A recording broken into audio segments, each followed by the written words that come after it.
Señor Dios y Padre nuestro, bendito eres, Señor, por siempre. A ti te damos las gracias, Señor, por permitirnos estar reunidos. Gracias, Señor, por tu misericordia para con cada uno de nosotros aquí. Gracias, Señor, porque tú eres un Dios soberano que has permitido todas las cosas para que llegásemos a bien a ti. Permite también que esta noche, Señor, nuestro corazón esté dispuesto a escuchar de tu palabra y que podamos, Señor, andar siempre en tus caminos. Te lo pedimos por Jesucristo, Señor y Salvador nuestro. Amén. Siéntense, hermanos. Hoy les traje una pequeña reflexión que vamos a hacer acerca de lo que debemos esperar cuando clamamos a Dios. A manera de introducción tengo que decirle que todos nosotros, todos sin excepción, hemos tenido problemas, hemos sido pasados por pruebas, hemos tenido aflicciones diferentes en nuestras vidas. Y muchos de los problemas cuando llegan a nuestras vidas, pues sencillamente nosotros mismos los resolvemos, porque tenemos la solución al alcance de nuestras manos. Pero más temprano o más tarde nos vamos a ver envueltos en situaciones, si no es que ya nos ha ocurrido, que sencillamente vamos a tener que enfrentar problemas a los cuales vamos a tener que pedirle la ayuda a Dios porque nosotros somos impotentes para resolverlo. Me puede llegar a la memoria, por ejemplo, cuando un hijo se enferma, o cuando la compañera de uno también, o cuando alguien pierde el trabajo. Son momentos de mucha aflicción. O cuando hacen estudios médicos y los resultados muestran algunas señales o indicios sospechosos de que algo no anda bien en uno. Sea como sea, siempre habrá en nuestras vidas una variedad inmensa de razones por las cuales nosotros tenemos que recurrir a Dios. El asunto en cuestión es si podemos contar con que Dios nos responderá. Sí, la respuesta es afirmativa. Ciertamente sí, hermano, Dios te va a responder. Pero tal vez no hice la pregunta como debiera, y la pregunta en todo caso debería ser si Dios me complacerá. Y ahí la respuesta no la tengo. No la tengo, hermano.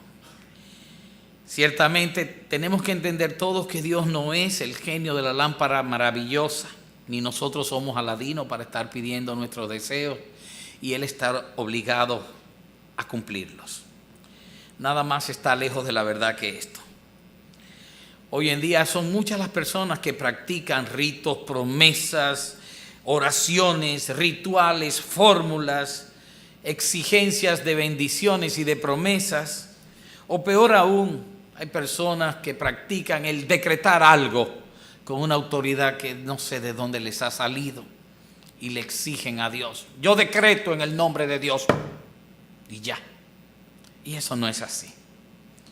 El Dios Todopoderoso que creó el universo, que nos creó a todos nosotros y todo lo que existe, que ha levantado a muertos como respuesta a la rogativa de algunos de sus profetas o de sus siervos, como conocemos casos en la Biblia, que giró el resto del universo solo para darle una señal a alguien que se la pidió, como fue el caso del rey Ezequías. Ese Dios que ha hecho estas cosas no quiere decir que hará todo lo que nosotros le pidamos. Ahora en esta oportunidad vamos a ver algunos casos en la Biblia de personas que clamaron a Dios y de cómo Dios les respondió a unos y otros que no tanto, que le habían clamado, pero aún así el Señor tuvo conmiseración de ellos y también les respondió. El primer ejemplo que pude lograr fue la mujer con el flujo de sangre. Todos lo conocen y está en Mateo 5:25. Lo leo, es corto, no hay problema, y dice así: pero una mujer que desde hacía 12 años padecía de flujo de sangre y había sufrido mucho de muchos médicos y gastado todo lo que tenía y nada había aprovechado, antes le iba peor, cuando oyó hablar de Jesús, vino por detrás entre la multitud y tocó su manto, porque decía: si tocare tan solo su manto, seré salva. Y enseguida la fuente de su sangre se secó y sintió en el cuerpo que estaba sana de aquel azote. Lo hemos leído, lo hemos estudiado, pero dentro del contexto en que yo le estoy presentando esta noche, yo quiero indicarles un par de cosas. Lo primero es que hay personas que tienen que esperar, aun y cuando clamen a Dios, hasta que sea el tiempo de Dios. Esta mujer había pasado 12 años en aflicción. Como judía al fin, ustedes saben que esos 12 años los habría pasado clamando y pidiéndole al Señor que fuese sana. Pero no le había llegado el momento, según el momento de Dios, no según sus deseos. Hay que ver la fe que tuvo esta mujer, una fe que se fue edificando durante 12 años para encontrar el ser más maravilloso que pudo haber encontrado en su vida, el Señor Jesucristo, el Mesías. Y hay que ver también el valor que tuvo esta mujer. Miren por qué. Primero, porque la ley levítica prohibía muchísimas cosas a una mujer que sufriese de flujo de sangre. Lo primero era que la consideraban impura. Esa mujer no podía dormir en la alcoba donde mismo estaba su marido, sino que estaba aparte. Sus ropas tenían que ser lavadas aparte, porque se le consideraba inmunda o impura. Y no debía, mientras estuviese manchando, tocar a nadie. O sea que en 12 años esa mujer tenía prohibido compartir, tocar a las personas a su vez. Sin embargo, esta mujer tenía la fe, una fe tan grande que solamente decía: si yo lograse tocar su manto, seré salva. Acuérdense que el verbo en el hebreo, tanto salvo como sano, es el mismo, se dice igual, pero en este caso se estaba refiriendo a lo que el Señor le estaba proporcionando. Ella incluso se arriesgó a morir. Hermano Pepe, sí, porque una mujer en esas condiciones que tocare en este momento a una persona como era Jesús, considerado un rabí por algunos, un maestro, y por algunos otros hasta como un profeta, significaría que si la multitud la viera, la apedrearía. ¿Ven? Y sin embargo, esa mujer que había estado aislada esos 12 años, sufriendo en aflicción y pidiendo a Dios, cuando le hubo llegado el tiempo de Dios, luego de esos 12 años, tuvo la sanación que esperaba, porque el Señor de alguna manera consideró que era el tiempo que ella estaría apta para encontrar en Jesucristo su sanación. No está el Señor sujeto al tiempo nuestro, debemos entender eso, nunca. Somos nosotros los que cuando oremos al Señor, clamemos al Señor por estar en medio de una aflicción, sepamos ser pacientes y esperar también. El Señor no nos va a cambiar por mucho que nosotros deseamos el cambio. El Señor va a hacer las cosas cuando Él sienta que la va a hacer, cuando Él decide que la va a hacer. Hay otras ocasiones en que el Señor utiliza nuestra necesidad para corregir algo en nosotros o para madurarnos espiritualmente. Por lo tanto, por mucho que clamemos al Señor, no va a ocurrir hasta que no pase antes lo que el Señor espera en nosotros, el crecimiento espiritual o el madurar. El ejemplo es Moisés. Dice en Éxodo 2:11, en aquellos días sucedió que crecido ya Moisés, salió a sus hermanos porque ya él conocía de dónde procedía, y fue a ver a quién, a los hebreos, y los vio en sus duras tareas, claro, estaban esclavizados, y observó a un egipcio que golpeaba a uno de los hebreos, sus hermanos. Entonces miró a todas partes, y viendo que no aparecía nadie, mató al egipcio y lo escondió en la arena. ¿Saben cómo le llaman eso en justicia? Premeditación, acechanza y alevosía, asesinato frío y calculado. Miró que no hubiese nadie cerca para él matarlo y luego esconderlo en la arena. Un vil acto de asesinato. Su vida no estaba en riesgo. Y esto es un pasaje que la gente no trata mucho, pero ciertamente eso es lo que dice y la Biblia no oculta nada. Eso es.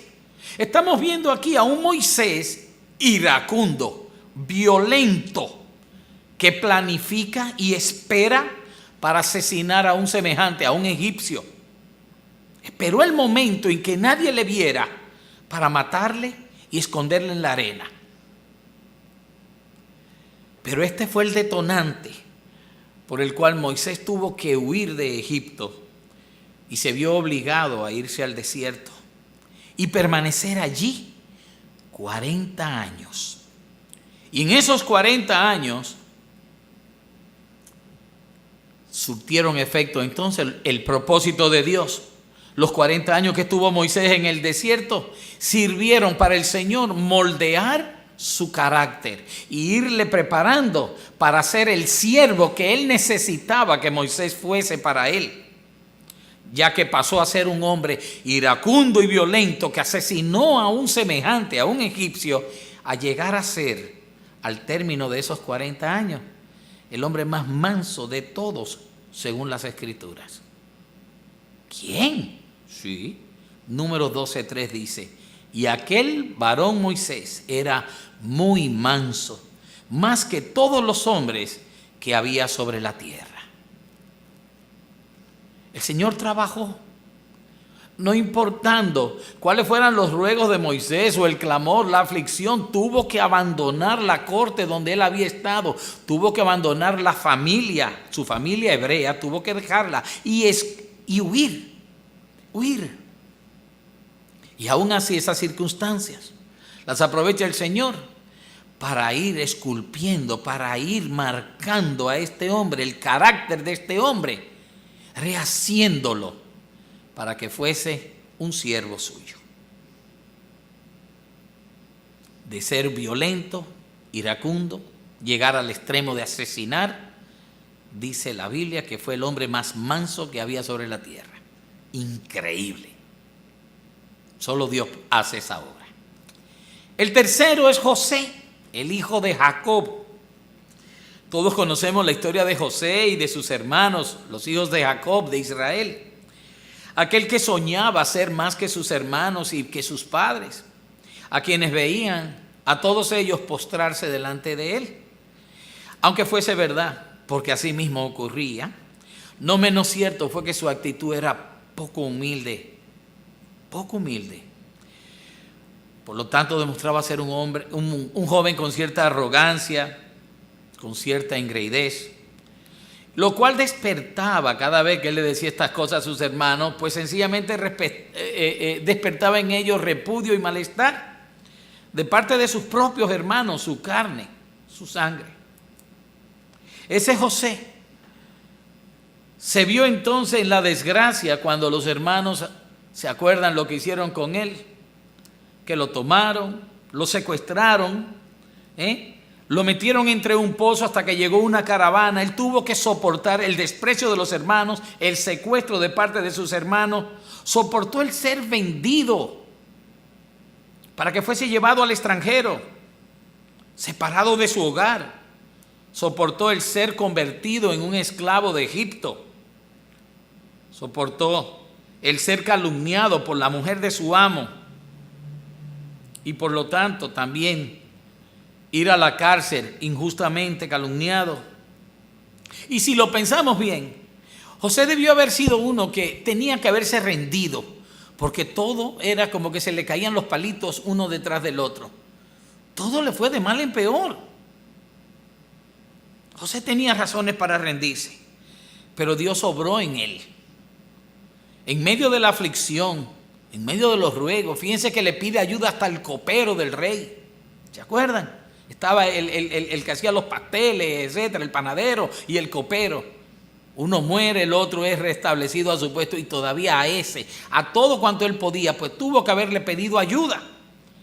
Con más razón, si no se la pedía a Dios, pues claro que se la pedía a Dios. Pero Dios obra en soberanía. Dios no obra porque nosotros le digamos, sino Porque Él es un Dios soberano y Él sabe cuándo tiene que hacer las cosas.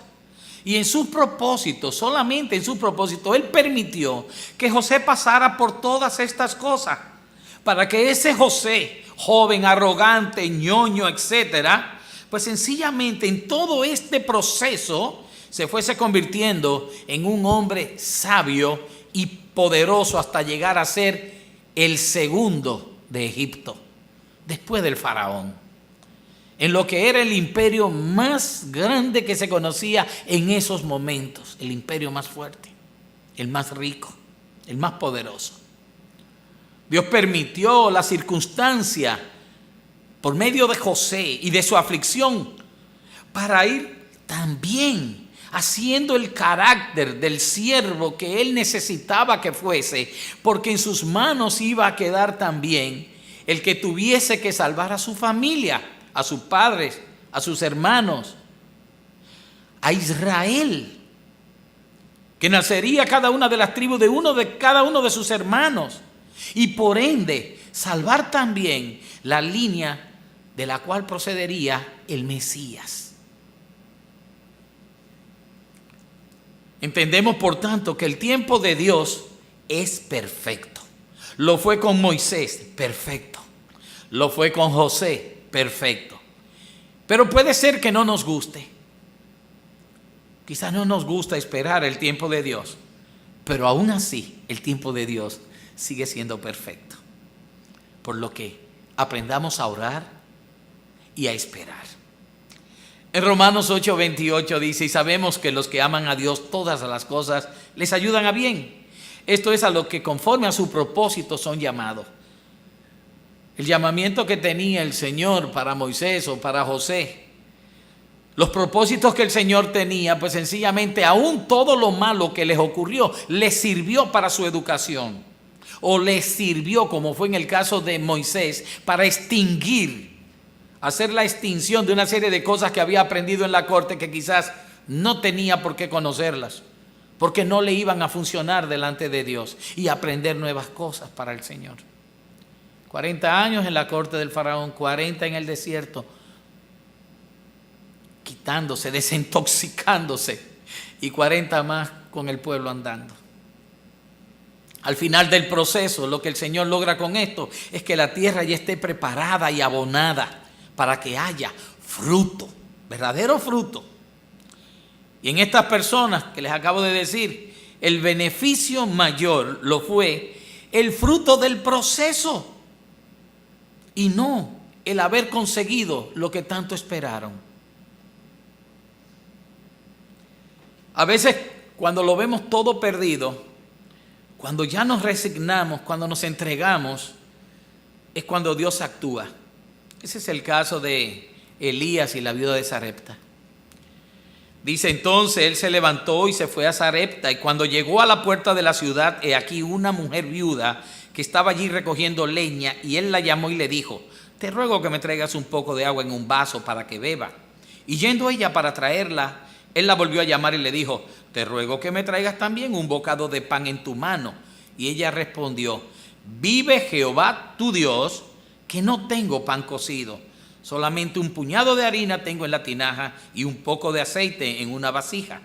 Y ahora recogía 2 leños para entrar y prepararlo para mí y para mi hijo, para que lo comamos y nos dejemos morir.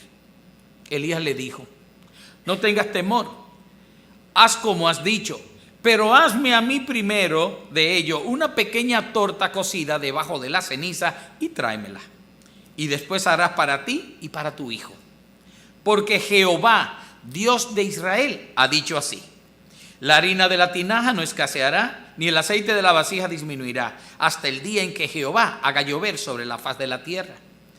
Entonces ella fue e hizo como le dijo Elías.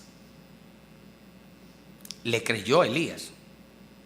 Creyó que el Dios de Elías iba a hacer. Y comió él y ella y su casa muchos días, y la harina de la tinaja no escaseó, ni el aceite de la vasija menguó, conforme a la palabra que Jehová había dicho por Elías a ella. Había una hambruna, era una pobre viuda desamparada con su hijo, la cual se había resignado a morir, pero entregó lo único que le quedaba de comida. En ese momento Dios actuó. Actuó a favor de ella, claro. Actuó también a favor de su profeta Elías en ese momento. Pero ella fue un instrumento y recibió bendición de Dios también.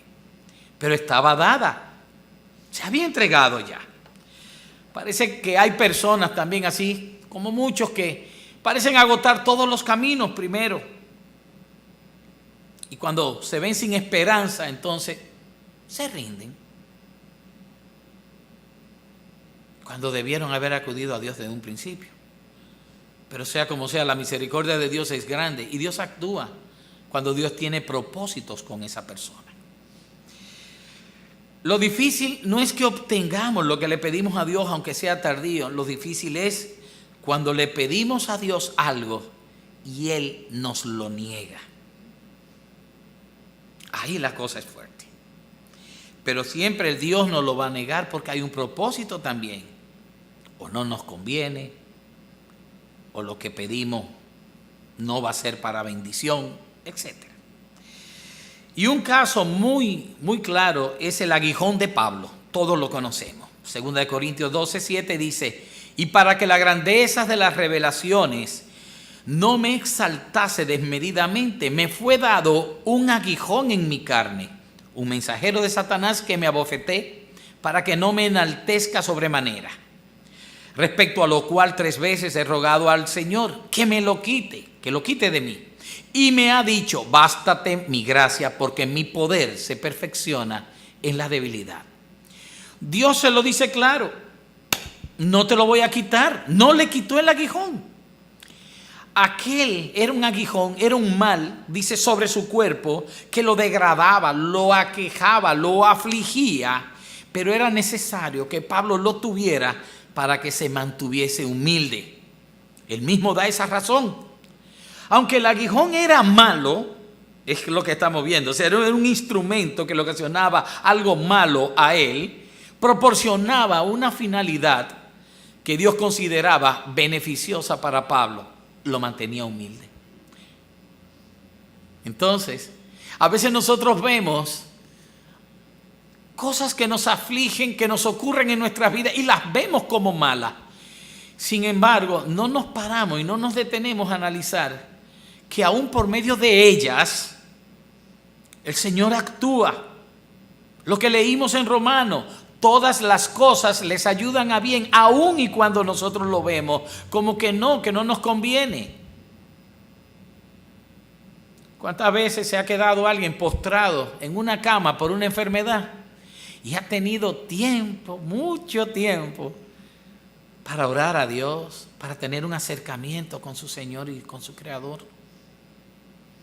Que es necesario que nos olvidemos un poco del mundo, de las cosas que nos rodean y nos apartemos. El Señor Jesús lo hacía cada día. Inclusive se iba al desierto y se iba y oraba ya hasta clarear el siguiente día. Se apartaba de todos para irle a orar al Padre, y nadie ha tenido mejor comunicación con Dios Padre que el Hijo, y sin embargo lo hacía. Y nosotros no mucho, no lo hacemos. A veces una enfermedad nos va a postrar y nos va a ayudar a que pensemos en Dios, a que busquemos a ese Dios. A veces es necesario un susto, una noticia. Ahí hay una mancha fea en un pulmón, no se ve bien.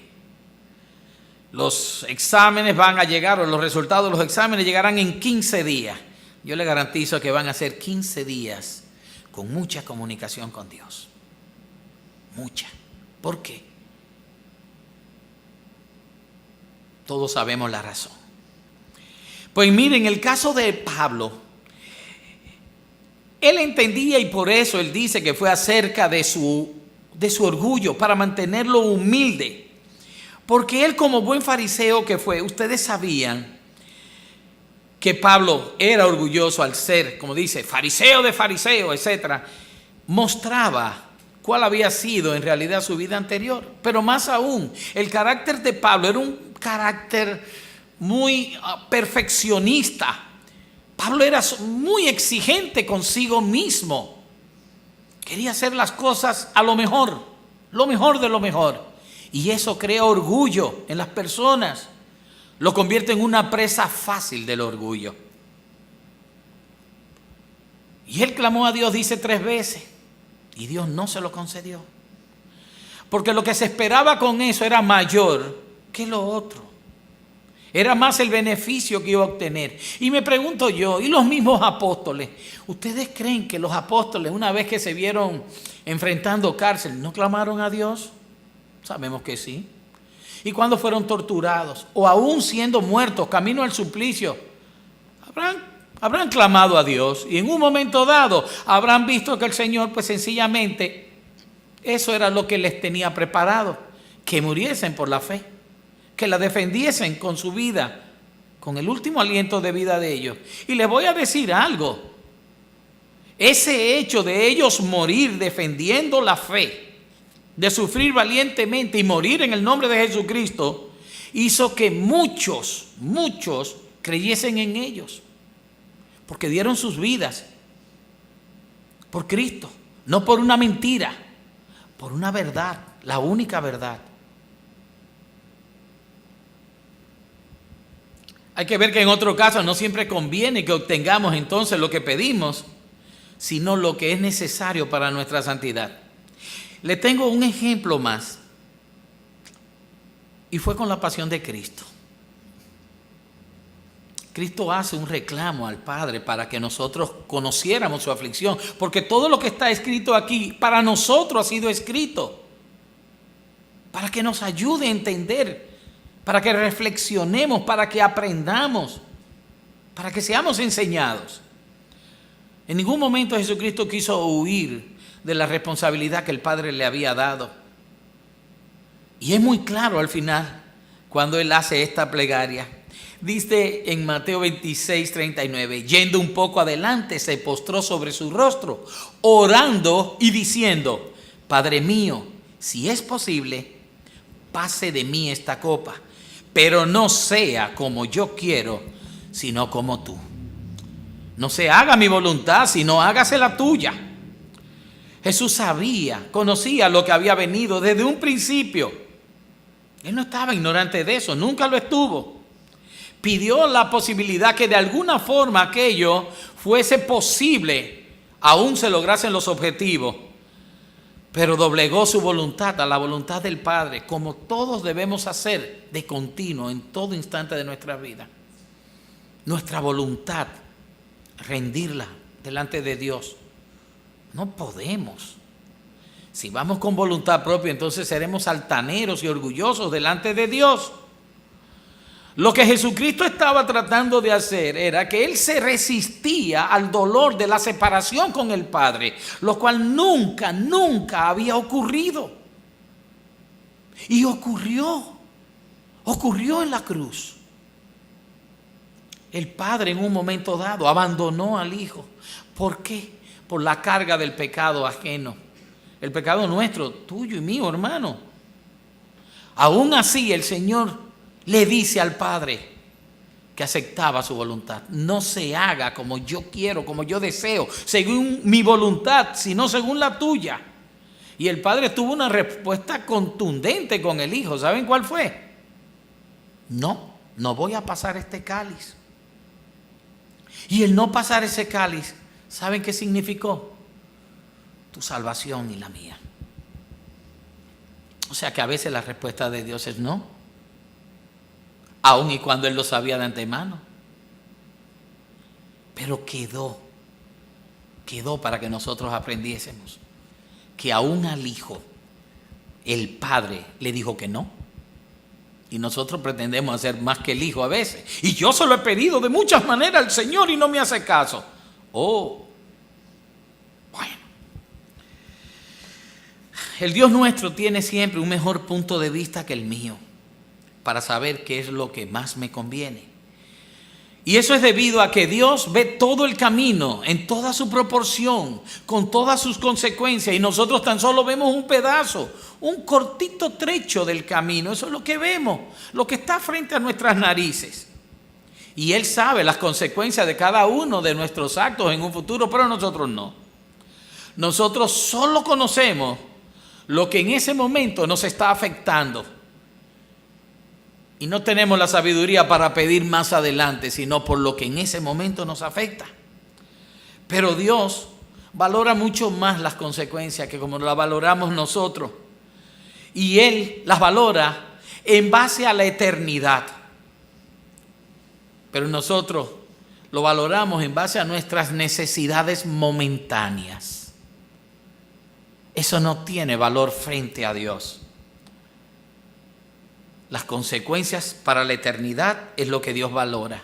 Y nosotros valoramos nuestras necesidades momentáneas en este corto trayecto de vida que tenemos.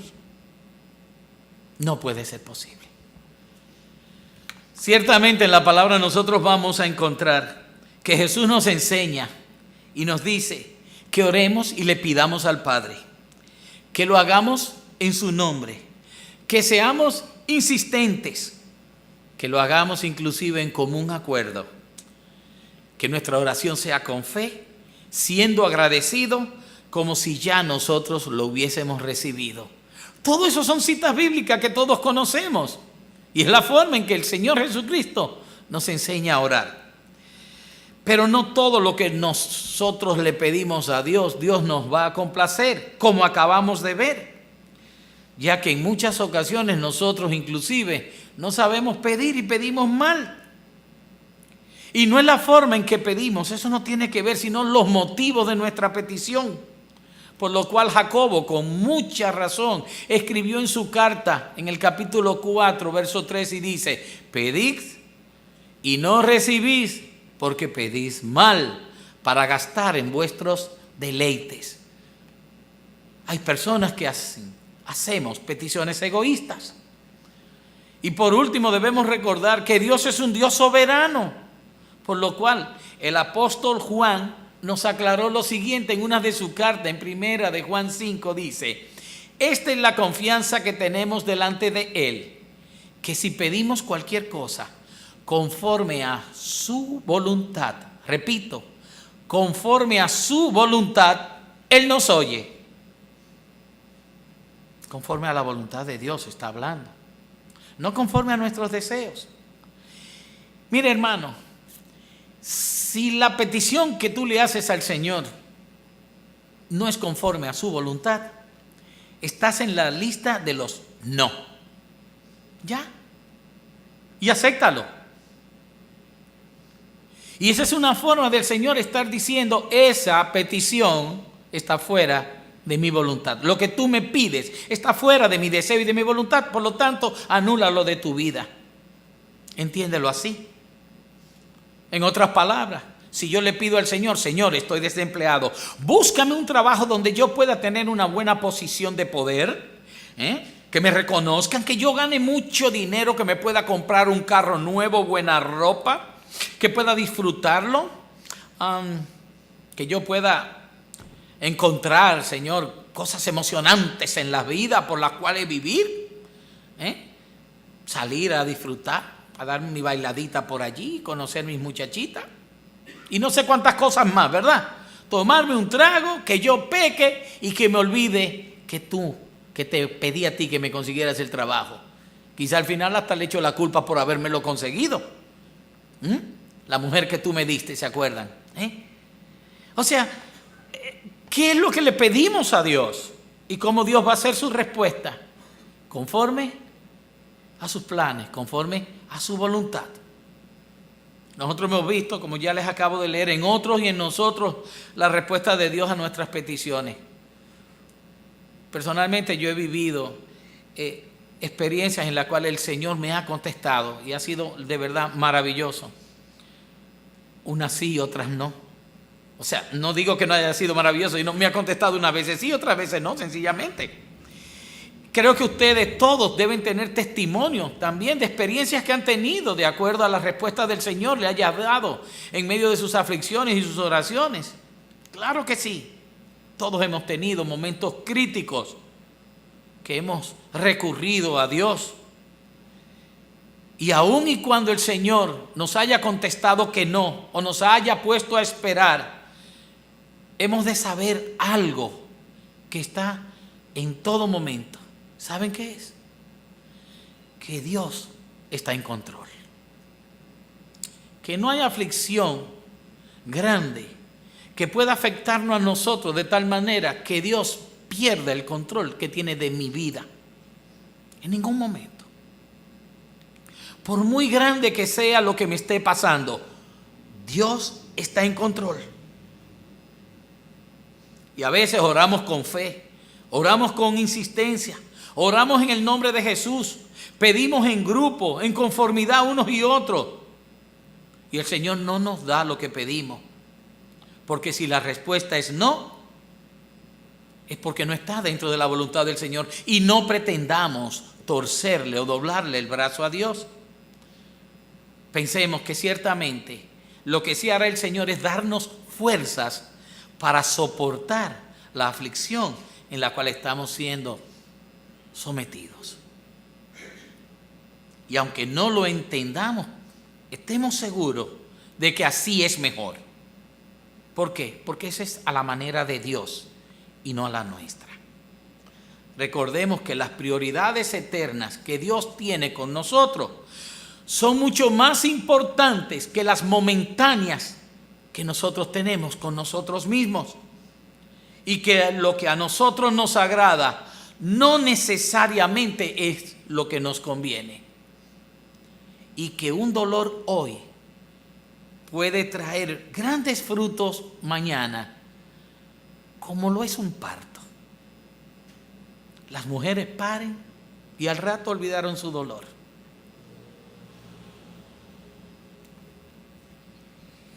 Entonces, hermano, sabiendo y entendiendo que lo que le pedimos a Dios, Dios tiene muchas maneras de la cual Él puede respondernos. Y que no importa que sea que lo recibamos o no, siempre y cuando nosotros entendamos que las decisiones de Dios son soberanas y son perfectas, porque el plan de Dios contigo y conmigo es perfecto. Entonces, ¿qué debemos de esperar cuando pidamos a Dios? ¿Qué debemos esperar? Creo que esta noche todos, de una manera u otra, vamos a tener la respuesta. Esperemos confiados y esperemos en que Él hará lo mejor para nosotros. Amén. Vamos a orar. Perdona, Señor, por cuántas veces nosotros te hemos pedido mal, hemos pedido para nuestros deleites, para nuestro egoísmo. Perdona, Señor, por cuántas veces nosotros nos hemos vuelto tercos y hemos pensado que tú no nos escuchas, cuando en realidad, Señor, lo que nos dice es que esperemos el tiempo, tu tiempo, Señor. Perdona, Señor, cuando queremos forzar una situación, cuando ya tú has tomado la decisión de que es no.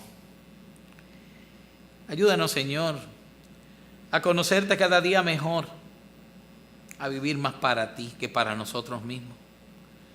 Enséñanos nosotros a ser, Señor, conforme a como lo fue tu Hijo, manso, humilde de corazón, obediente a ti, Señor. Enséñanos nosotros, Señor, también a tener un corazón conforme al tuyo. Esos sí son plegarias, Señor, que queremos que tú nos complazcas. De todo corazón lo hacemos. Y te lo pedimos por Jesucristo, Señor y Salvador de nuestras vidas. Amén, Señor.